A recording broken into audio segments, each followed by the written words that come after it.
Hey guys, welcome back to the Debate Hut. Today we're going to react to the Disney projects that have come out this year in 2024 that we've seen. There will be spoilers, so if you haven't seen something, then check out the description box below for the timestamps and you can skip to certain projects. We've done reviews on most of the movies already, so do check those out. I'll leave links to those in the description box. So the full list of projects we'll be reacting to are Percy Jackson and the Olympians Season 1, Self, Iwaju, Jim Henson Idea Man, Inside Out 2, An Almost Christmas Story, Moana 2, Dream Productions, and Mufasa: The Lion King, which is Disney's most recent release.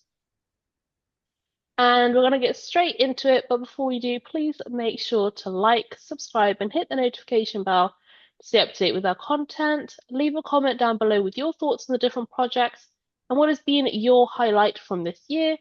We're also going to do something similar for the Marvel movies or shows from this year as well. So stay tuned for that. And we're going to start with Percy Jackson and the Olympians Season 1. So the first season of Percy Jackson and the Olympians finished in 2024, which is why we're including it. Even though it did air first in 2023, it finished in 2024. Just for some context, in case you're wondering. So personally for me, I've really enjoyed season 1 and seeing Percy's developing relationships with Annabeth and Grover, like it was really good. They're such a good trio and the acting was really great as well. The story was really interesting. I've always liked Greek mythology, and the show did a really good job of like combining these mythological elements into it. Pacing was good. Honestly, like I haven't got anything negative to say. It was a good watch, and I can't wait to see season 2 in 2025, which is really soon.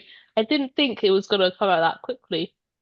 I'm really interested to see like how the story develops, especially with Percy's Cyclops half brother Tyson coming in, the romance between Annabeth and Percy, seeing the Sea of Monsters. Like this show so far has been really good. So do check it out if you haven't watched it yet. Grace, how did you find Percy Jackson and the I found Olympians? I found it really good. I found it really enjoyable because while I did enjoy the films when I was really younger, this one, because I know it's more focused on the books, and I do find it really more interesting because there's a lot of like a lot more other bits they explore and a lot of new different characters, and I find them really interesting. And yeah, the one thing I found it quite a little annoying was that I felt like the episodes were just a bit quite short. Like I think they were like 30 minutes, and I get maybe that's like for some TV shows, but I felt like it should have been a bit longer because I felt like everything was just a bit too squashed, like fight scenes or like Percy's reactions to like certain bits and bobs.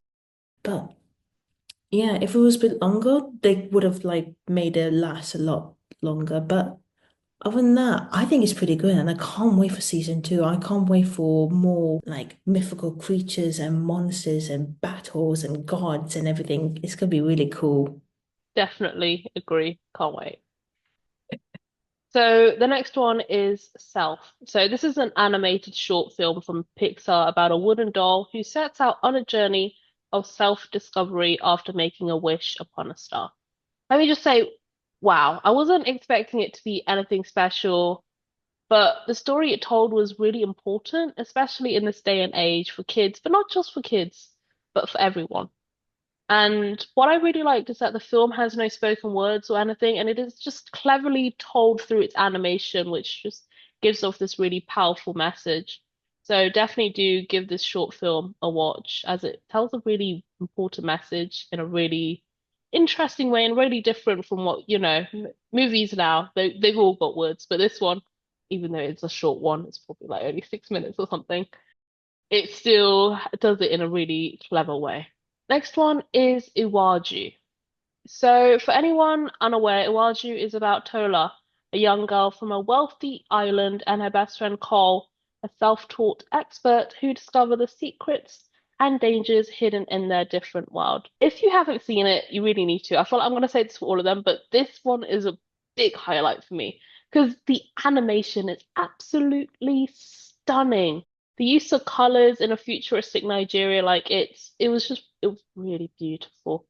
I really just enjoyed getting to see this futuristic Nigeria as well. Like it was really interesting, really different as well, because it's not the sort of things we see. I know we've seen Wakanda as well, but this is different, okay? This is quite different.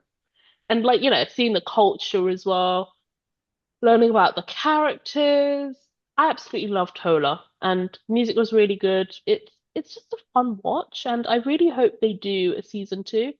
And there's like so much we need to see in this world that they've created. So I highly recommend it. If you haven't seen it yet, do watch it.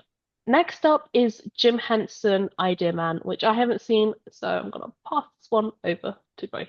So yeah, I really loved the Muppets when I was younger, and I still love them now actually.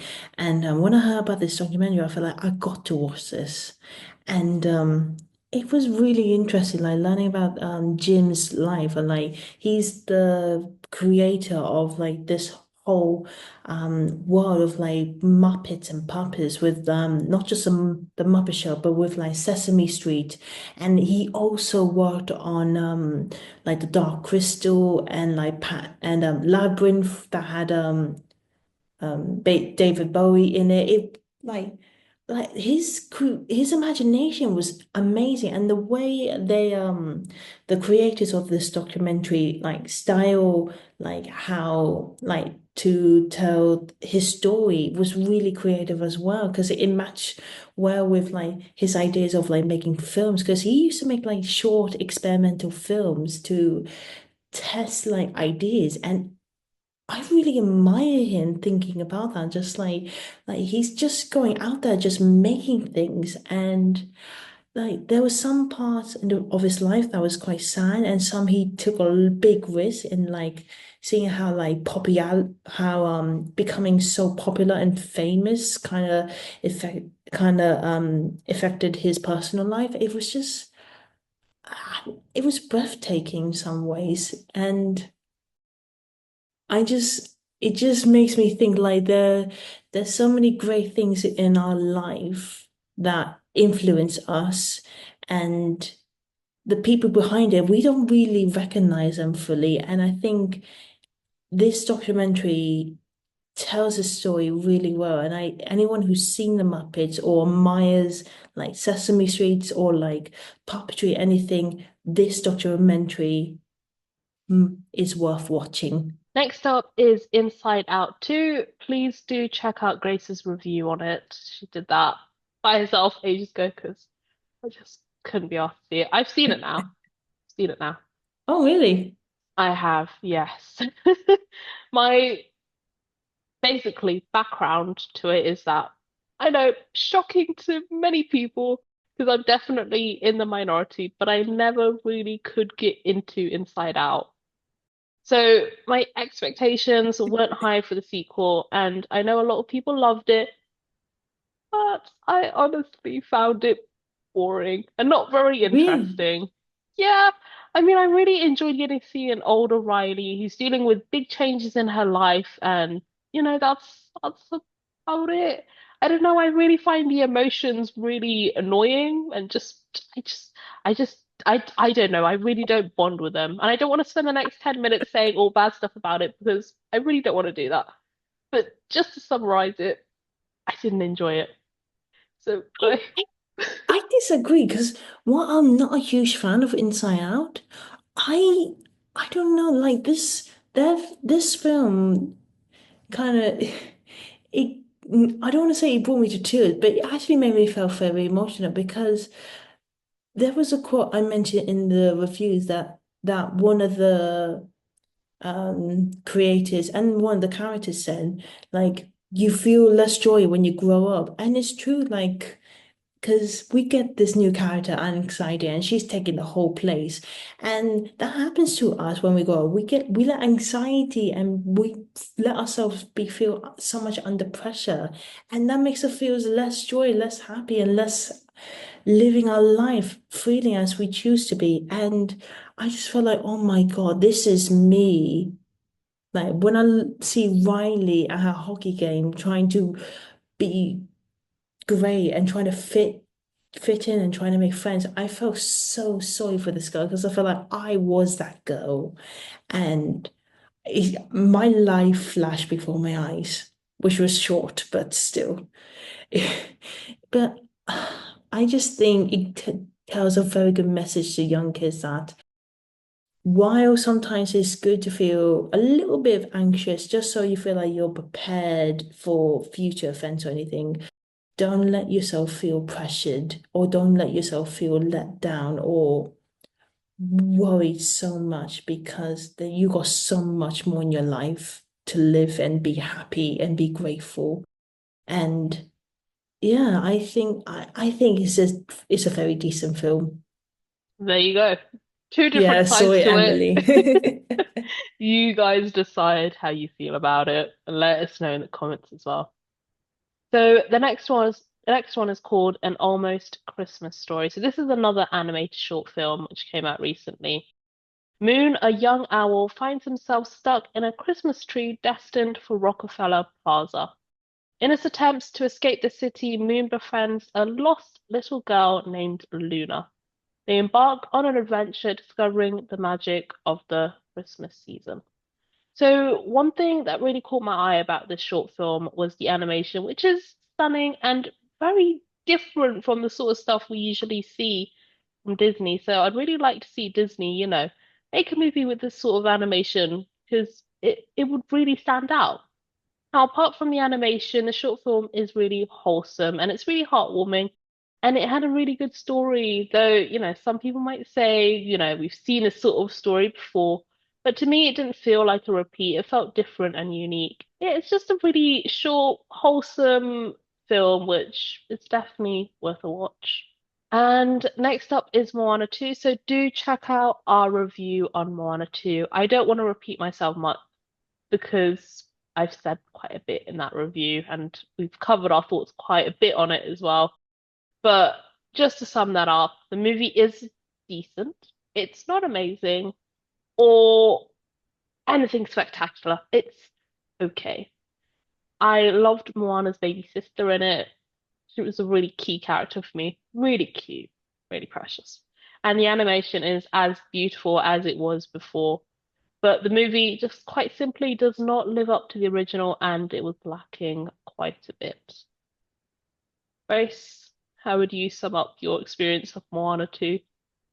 Um, Nice to see the characters again, though the story was basically the same as the first one. You might as well watch the original than this one, to be honest. Songs were okay. Beyond was brilliant. Just feel like the songs were just again similar to the first one. No big baddie. Like I forgot her name, but I thought the Batwoman was gonna be like the main villain, but she's not. It's this Thunder guy. And you know what? I agree with Maui what he said in trailers. I do miss the lava monster because she was a bit more better than that. The I didn't get the demigod twist in the end, and why it was interesting. I just felt like I'm not too sure how this leads to Moana 3. So yeah, I just hopefully it could be better for the next sequel, but otherwise this is decent, but not as much great. Sorry. Animation was still good though, but yeah. And next up is Dream Productions. So this is a little short series based on the world of Inside Out. Riley's growing up and her core emotions are on the job of helping her navigate. But now Paula faces a nightmare of her own as her signature combination of dreams featuring rainbow unicorn and copious amounts of glitter just isn't working anymore. So when I started watching it, I felt a bit bored, I'm not gonna lie. But as it went on, I started to actually get hooked into it, and I really actually enjoyed the story, much to my shock. It's really different from the other sort of stuff we've seen from the Inside Out universe, which I liked, and I liked how unique it is. But just sitting, just completely disregarding Inside Out, like just the sort of stuff we see, like this sort of thing hasn't been done. So it was really good. The voice acting was great, the story was good, and I'd recommend watching it. If you enjoy the Inside Out universe and want to see something linked, maybe this is for you. But even if you don't like it, like me, you might enjoy this. Maybe. I don't know. I I was really shocked. I did not have high hopes, but those 4 episodes convinced me. And the final one is Mufasa, the Lion King, which we have done a review to. Oh God. Right. It's okay. It's not great. It's great because it's a different story. It's something new, but the songs were rubbish. The CGI, whilst has improved, still just does not fit for me with the story. It just doesn't work. It seems a bit weird. The characters were great as well, but this movie is just it's not there. It's not it for me. I'm sorry. I don't know. Maybe I'm biased. Maybe I'm not. I don't know. But it it's not good. Grace. Yeah, I definitely agree. It was an interesting story to take. The songs were not great at all. I'm sorry, it's just not so good. Visually, it has improved from the 2019, though the story was very slow. Like like they could have speeded it up, they could have added some like certain bits and bobs like to make it more interesting. The film was quite evil that we kind of need in Disney films. I didn't really like his song though, to be honest. That was a bit unexpected. However, the one thing that I really love was the ending when Kiara finds out she's got a younger brother. That was so cute. But yeah, other than that. It could be you can skip it or watch it, it's your choice, but I mean you got all the time in the world to be honest, so don't rush. Right, and that is all of the stuff we've watched that came out from Disney this year. So, a few quick questions. Grace, what was the best Disney project from this year, in your opinion? This is hard. Like the animations and the CGI stuff were still great, but the one that was new and the one that really just was still like good in his own way. It's gonna be the Jin Hensworth like Ideal Man. And I know like you haven't seen it or like not a big fan of the Muppets or anything, but I just felt like it was just a great story about his life. So I just while the animated films were great, they weren't as great as this one. So yeah. You, Emily? Interesting. For me, it's Iwaju. I really enjoyed Hmm. the world, the Yeah. colors, the animation. It's really I need to stunning. watch that. I'm so ashamed of missing that, so I need to watch that straight away. Now you're saying that. Right. Next question is, what was the worst Disney project from this year?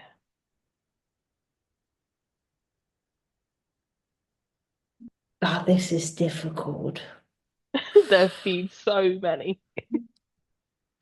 I'm leaning towards Mufasa.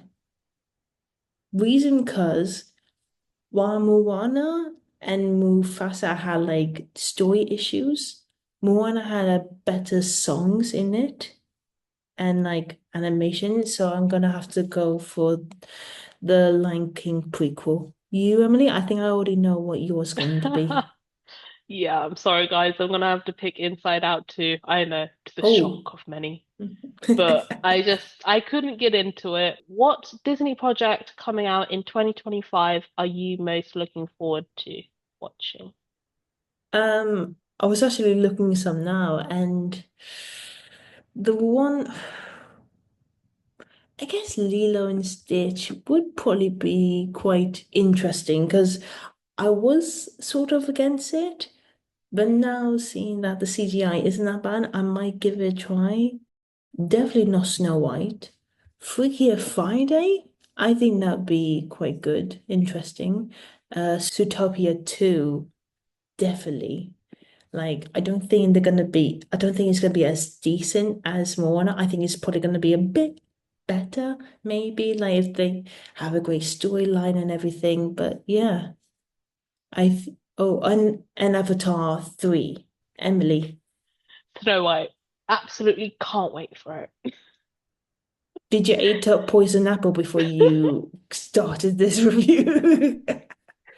No, I'm Oh sorry. God. It's not Snow White. I've got to agree. Lilo and Stitch, I was quite apprehensive about it, but the stuff that we've been seeing, especially how Stitch has been animated, actually looks quite good. So quite looking forward to Lilo and Stitch. Hopefully I won't be disappointed. And of course, Zootopia 2. I can't wait to see Judy and Nick again on another adventure. And of course, Flash. I can't forget Flash because Flash is a highlight for me. Oh, Yeah. Oh, I forgot. There's also that Pixar one. Elliot. Might give that a try. That might be pretty good. I mean, it's Pixar. It might be, better than Inside Out in your perspective, Emily. What is your favorite song out of all the Disney projects that came out? well, I mean, it's only Moana 2 that I really enjoyed the music, and that was just one song, and that was Beyond. It's really her voice is really stunning. It's absolutely beautiful. How about yours, Grace? Are you gonna say the same as me, or? I was gonna say I always wanted a brother from Mufasa. Yeah, no, that's bull. No, it's definitely Beyond. Beyond is the new How Far I Go. It's yeah, like Emily said, it's a very remarkable and enlightening song. Disney should do more of that, hopefully. Hmm. So, guys, that's the end of our reaction to all the Disney projects of 2024. We hope you enjoy watching our short talks and reviews on of them. So, if you guys have seen any of them, tell us what you think of them in the comments. We'd love to hear your thoughts. Is any of them that was your favorite? Any least favorite? Favorite song? Favorite moment? And what are you more excited for next year's projects? And before you leave, though, please make sure you like, subscribe, and hit that notification bell. You can also check out other reviews we've done this year of these previous projects, like Moana 2, Mufasa, Inside Out 2. So many guys, and we also done some Marvel reviews, reactions, debates, games, pranks, so many guys. I'm not gonna list them down. You could just check them on our channel. You can also check our website, tells you information about the team and some of the videos we've done in the past. You can follow us on Twitter, Instagram, and yeah, that's the end of the day, guys. Thank you so much, and we will see you next time. Bye. Bye.